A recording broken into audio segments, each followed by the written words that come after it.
Om Namo Venkatesaya. Govinda, Govinda. Tirumala. On hearing the name, the first thing that comes to our mind is Lord Venkateswara. He is also known as Srinivasa, Balaji, and he is an avatar of Lord Vishnu. 70 to 90,000 people have the darshan of the Lord Venkateswara daily. On a regular day, it takes 4 to 8 hours for the darshan. After darshan, the devotees need to visit these 6 places at least once. They can be grouped into 2 categories: the uphill places, Srivari Padalu, Silatoranam, Chakratirtham; the downhill places, Venugopala Swami Temple, Akasganga, Papanasanam. To visit these places, you can book a vehicle which are available in plenty outside every rest house. If you are traveling in a group, you can book a vehicle for rupees 800, or on a sharing basis, you can travel in a vehicle for rupees 100 per person.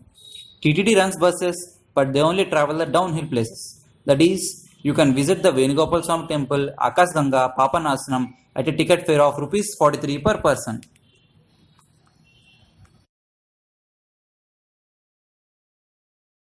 The first place we'll be visiting is Srivari Padalu, the Lord Srinivasa's feet.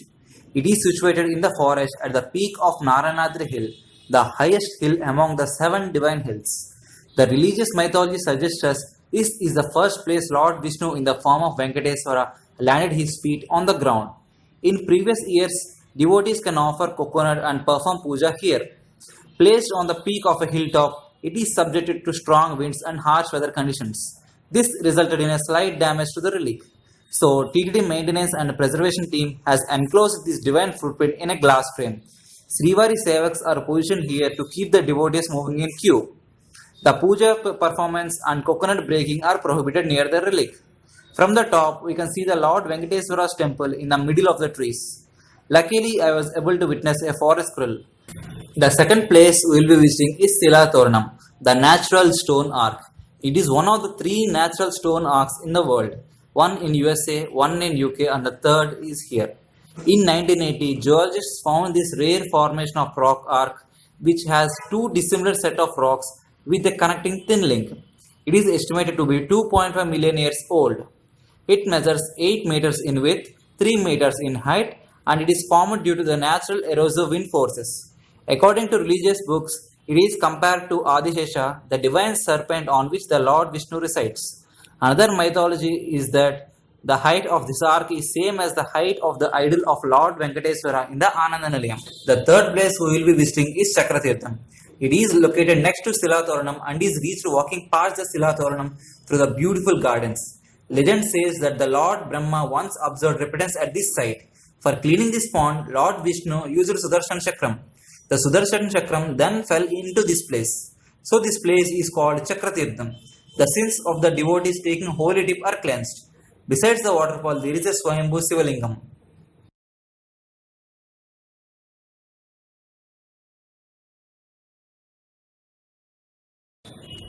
After visiting this place, we go back to Tirumala and move on to the other side, that is the downhill places.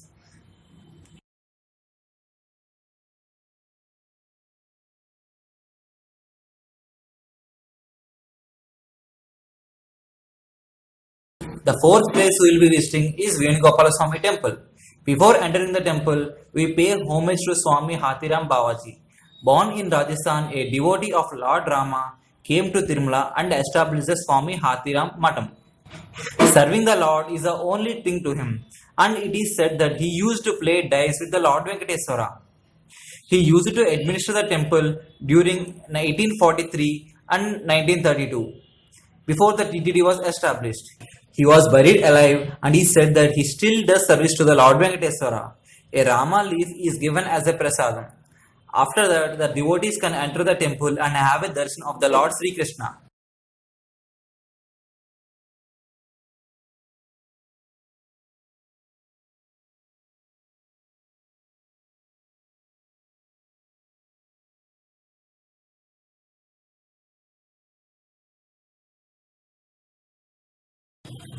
The fifth place we will be visiting is Akasganga.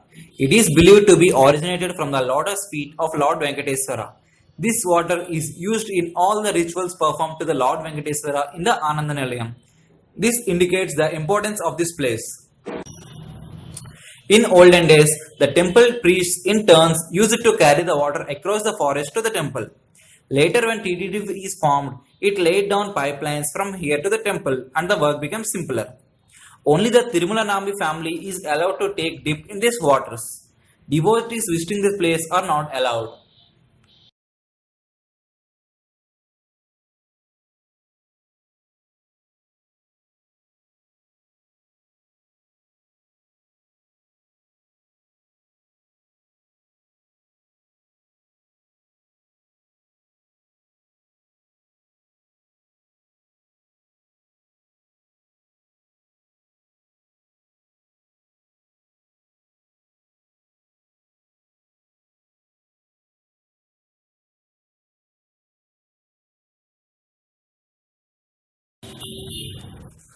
The sixth place we will be visiting is Papanasram. The name defines its own importance. In Telugu, Papam means sin and Nasanam means destroy. Taking a holy dip in these waters dissolves the sins of the devotees. A reservoir is constructed here and the water is supplied to Tirumala. The arrangement is made in such a way that the water flows in pipes and comes out through line side. The devotees can stand underneath it and have the water falling on them.